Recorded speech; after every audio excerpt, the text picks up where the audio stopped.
warahmatullahi wabarakatuh. Hai teman-teman semua, salam sejahtera untuk kita semua. Perkenalkan, nama saya Nirmala Sari dengan NIM 2205055010006. Kelas A Gizi 2022, Fakultas Ilmu Keolahragaan dan Kesehatan Universitas Negeri Makassar. Nah, pada kesempatan kali ini, izinkan saya untuk mempresentasikan mengenai 4 fase perawatan dan 10 langkah tata laksana gizi buruk pada balita. Nah, di sini ada outline atau materi yang akan saya presentasikan. Yang pertama itu ada 4 fase pada perawatan dan pengobatan gizi buruk pada balita. Kemudian materi kedua adalah 10 langkah tata laksana gizi buruk pada balita di layanan rawat jalan. Nah, langsung saja kita masuk pada materi pertama yaitu 4 fase. Di sini ada fase stabilisasi, fase transisi, fase rehabilitasi, dan fase tindak lanjut. Nah, mari kita bahas satu persatu fase tersebut. Nah, di sini fase pertama adalah fase stabilisasi. Jadi, fase stabilisasi ini merupakan fase awal perawatan yang umumnya berlangsung selama 1 sampai 2 hari. Nah, tetapi fase ini juga dapat berlanjut sampai 1 minggu sesuai dengan kondisi klinis anak atau balita gizi buruk. Nah, kemudian pada fase ini balita gizi buruk itu diberikan formula terapeutik F75. Formula ini merupakan formula rendah protein, rendah laktosa, dan mengandung zat gizi makro dan mikro yang seimbang untuk memastikan kondisi stabil pada balita gizi buruk. Nah, pada fase ini juga dilakukan pemantauan, yang dimana pemantauan ini sangat penting untuk memastikan kondisi kesehatan balita tetap stabil dan tidak memburuk. Nah, dalam fase ini beberapa aspek yang harus dicatat secara berkala. Yang pertama itu ada denyut nadi. Nah, denyut nadi ini dengan memantau kecepatan dan irama jantung untuk mendeteksi apakah ada gangguan kardiovaskular yang terjadi pada balita gizi buruk. Nah, kemudian yang kedua ada frekuensi pernafasan dengan memantau laju pernafasan guna memastikan tidak ada gangguan pernafasan yang mengancam balita gizi buruk. Kemudian yang ketiga adalah mencatat suhu badan dengan mengukur suhu tubuh balita untuk mendeteksi apakah ada infeksi atau gangguan lainnya yang memungkinkan menyebabkan demam atau hipotermia pada balita gizi buruk.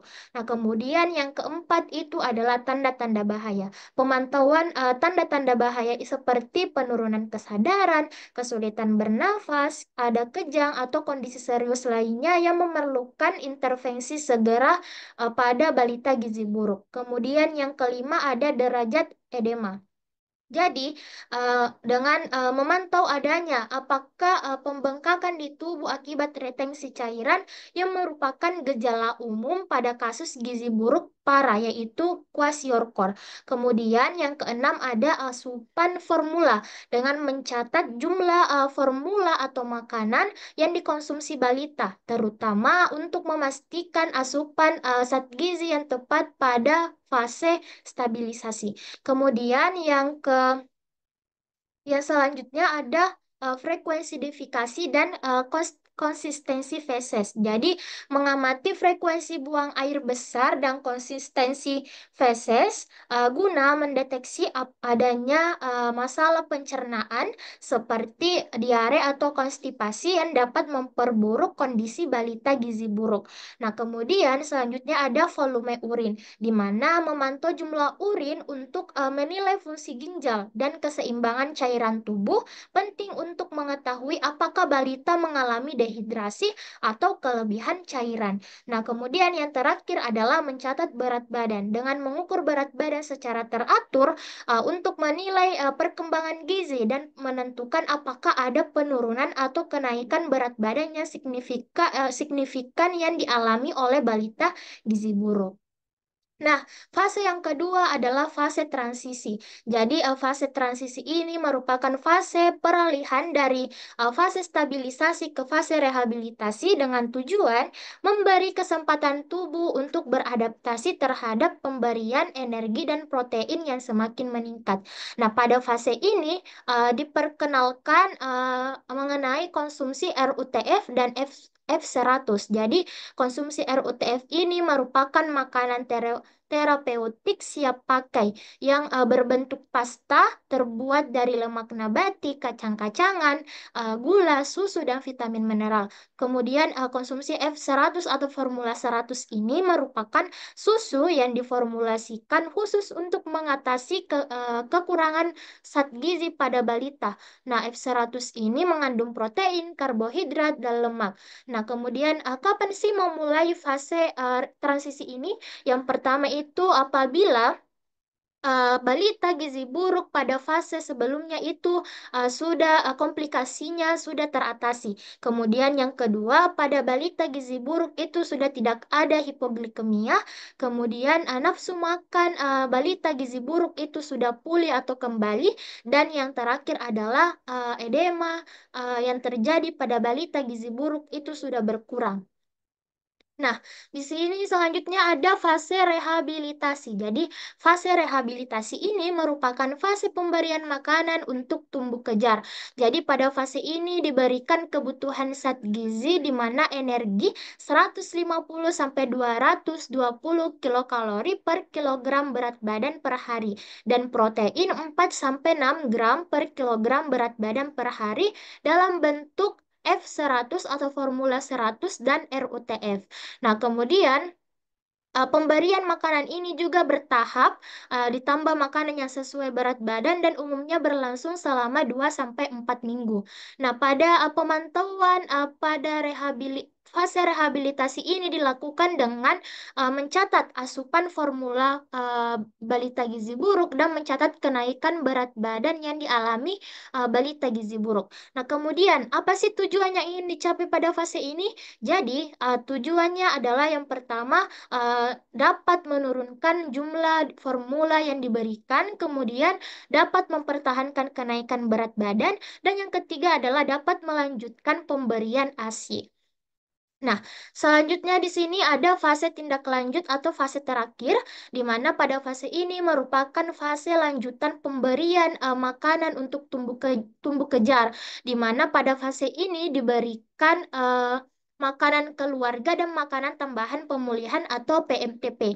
Yang pertama adalah pemberian makanan keluarga, di mana balita ini mulai diberikan makanan keluarga yang disesuaikan dengan kebutuhan gizinya, seperti nasi, sayuran, buah, protein hewani, protein nabati, dan sumber karbohidrat lainnya. Kemudian makanan keluarga ini juga harus mengandung zat gizi yang seimbang, mudah dicerna, dan disesuaikan dengan kemampuan balita untuk mengunyah dan menelan. Kemudian pada makanan tambahan pemulihan atau PMTP ini, makanan yang diberikan kepada balita untuk mempercepat pemulihan gizi. Makanan tambahan ini kaya energi dan protein seperti kacang-kacangan, sereal, dan produk khusus kaya kalori dan protein seperti susu formula atau bubur tinggi energi. Nah, pada slide ini terdapat contoh menu PMTP. Yang pertama itu ada bubur singkong saus jeruk. Eh, Saus jeruk, kemudian ada bubur sumsum kacang ijo, bubur semur ayam dan sayuran, nasi tim kacang merah, dan nasi tim kangkung tomat.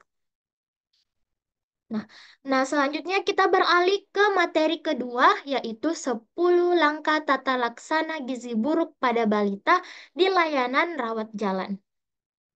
Langkah yang pertama ada mencegah dan mengatasi hipoglikemia. Nah, sebelumnya itu kita harus tahu dulu nih, apa sih itu hipoglikemia? Jadi, hipoglikemia itu adalah gangguan kesehatan yang terjadi ketika kadar gula yang ada di dalam darah itu berada pada posisi di bawah normal.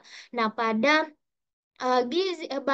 balita gizi buruk itu beresiko mengalami hipoglikemia, di mana kadar gula darahnya itu kurang 3 milimol per liter atau kurang 54 miligram per desiliter. Nah, apabila fasilitas kesehatan pada tempat tinggal balita gizi buruk itu tidak memadai untuk memeriksa kadar gulanya, maka semua balita gizi buruk itu dianggap menderita hipoglikemia. Nah, apa sih yang menyebabkan hipoglikemia ini terjadi pada balita gizi buruk? Nah, karena kita tahu bahwa pada balita gizi buruk itu tidak mendapatkan zat gizi yang cukup untuk dapat diolah menjadi gula darah atau glukosa tubuh, sehingga tidak dapat untuk dikonversi menjadi energi, sehingga terjadilah hipoglikemia pada balita gizi buruk. Nah, bagaimana cara menangani hipoglikemia ini? Dengan cara mengonsumsi larutan gula dengan takaran 1 sendok teh munjung gula pasir dalam 50 ml air. Nah, selanjutnya adalah langkah kedua atau mencegah dan mengatasi hipotermia. Jadi hipotermia ini sering ditemukan pada balita gizi buruk dan jika ditemukan bersama hipoglikemia menandakan bahwa balita tersebut memiliki adanya infeksi berat.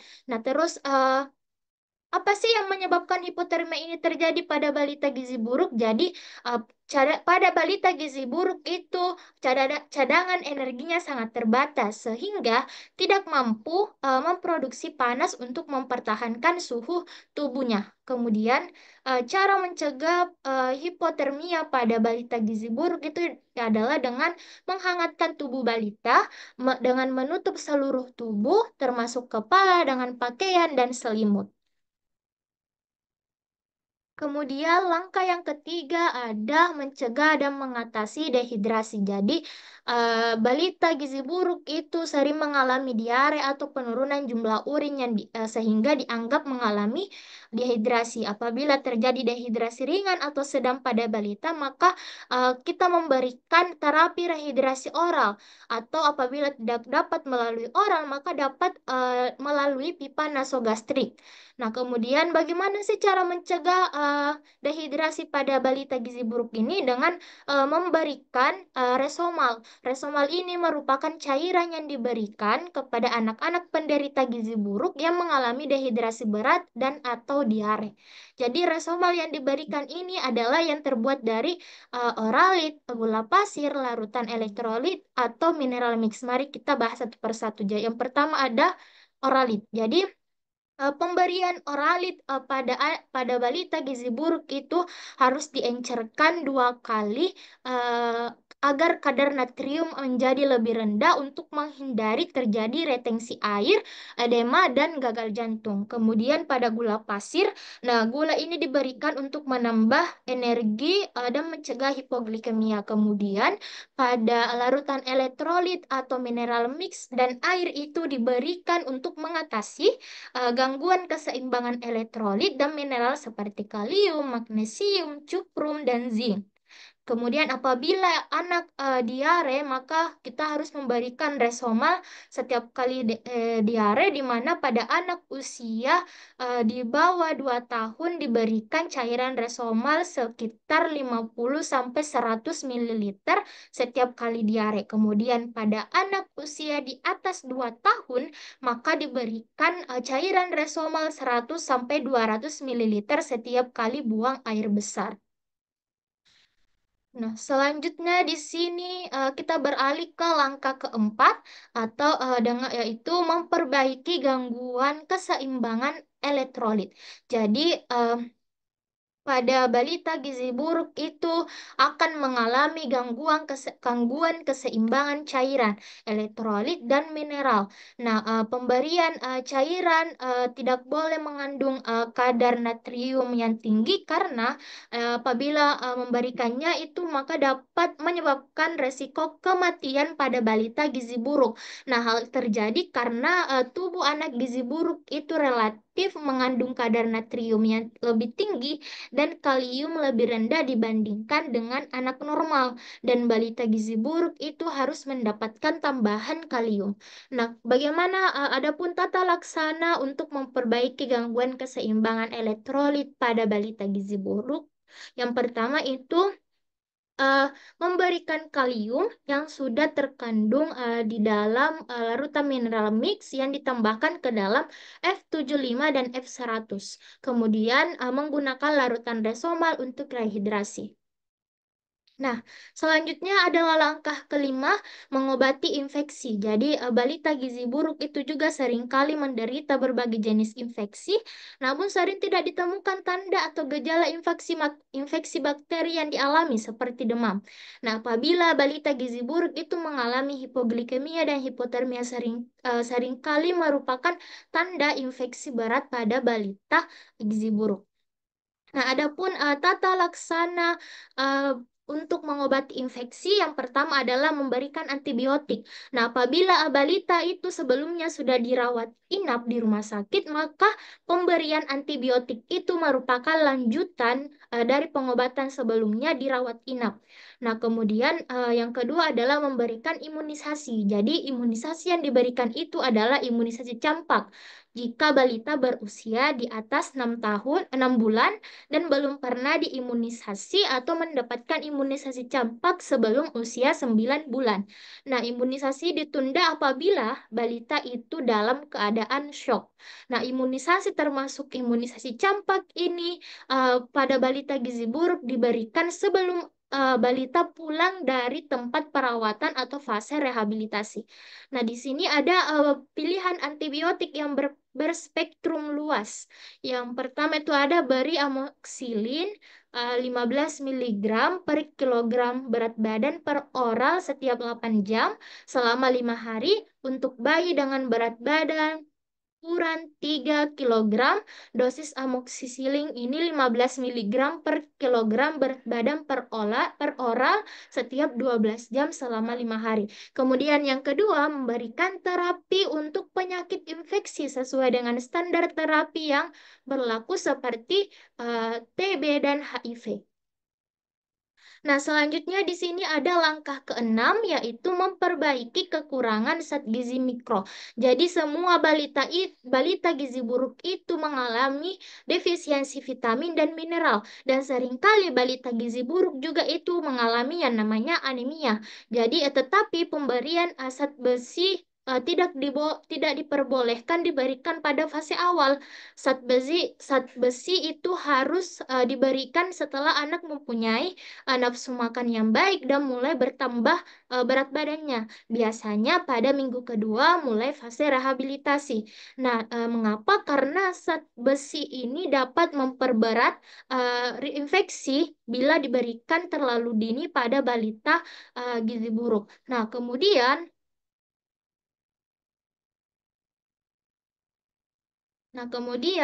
apabila balita ini sudah mendapat RUTF, maka tidak perlu diberikan lagi suplementasi zat gizi mikro, kecuali ditemukan tanda klinis kekurangan vitamin A pada mata atau ada riwayat menderita campak dalam 3 bulan terakhir. Maka balita diberi suplementasi vitamin A dosis tinggi sesuai dengan umurnya. Kemudian langkah yang ketujuh adalah memberikan makanan untuk fase stabilisasi dan transisi di mana diberikan untuk balita gizi buruk di layanan rawat inap. Dan langkah yang kedelapan adalah memberikan makanan untuk tumbuh kejar, di mana pada langkah ini diberikan energi sebesar 150 sampai 220 kilokalori per kilogram berat badan per hari dan protein 4 sampai 6 gram per kilogram berat badan per hari. Kemudian terapi gizi yang dapat diterapkan pada langkah ke-8 adalah pemberian F100 atau formula 100 dan RUTF secara bertahap. Dan langkah ke-9 ada memberikan stimulasi untuk tumbuh kembang. Jadi, pada balita gizi buruk itu biasanya terjadi keterlambatan perkembangan mental dan perilaku. Maka keterlibatan keluarga, terutama ibu, sangat diperlukan untuk memberikan stimulasi untuk tumbuh kembang balita. Oleh karena itu, perlu diberikan petunjuk kepada orang tua dan keluarga untuk memberikan stimulasi perkembangan anak dengan memberikannya kasih sayang, mengajaknya bermain, melatihnya bernyanyi, dan menciptakan suasana yang menyenangkan di lingkungan keluarga. Kemudian, stimulasi ini diberikan secara bertahap dan berkelanjutan sesuai umur anak berdasarkan 4 aspek kemampuan dasar anak. Yang pertama adalah kemampuan gerak kasar, kemampuan gerak halus, kemampuan bicara, dan kemandirian. Dan langkah yang ke-10 atau langkah yang terakhir itu ada mempersiapkan untuk tindak lanjut rumah, di mana persiapan untuk tindak lanjut rumah di rumah ini dapat dilakukan sejak anak dirawat inap, misalnya melibatkan ibu dalam kegiatan merawat anaknya, di mana kriteria sembuh dari gizi buruk apabila berat badan per menurut tinggi badan atau berat badan menurut panjang badan kurang lebih -2 standar deviasi dan atau lila lebih dari 12,5 cm dan tidak ada piting edema bilateral. Nah, bila telah keluar dari rawat inap, maka balita dianjurkan untuk melakukan kontrol teratur. Yang pertama adalah 1 kali per minggu pada bulan pertama, 1 kali per 2 minggu pada bulan kedua, kemudian 1 kali per bulan sampai 6 bulan atau lebih, dan melengkapi imunisasi dasar ataupun ulangan sesuai program PPI atau program pengembangan imunisasi.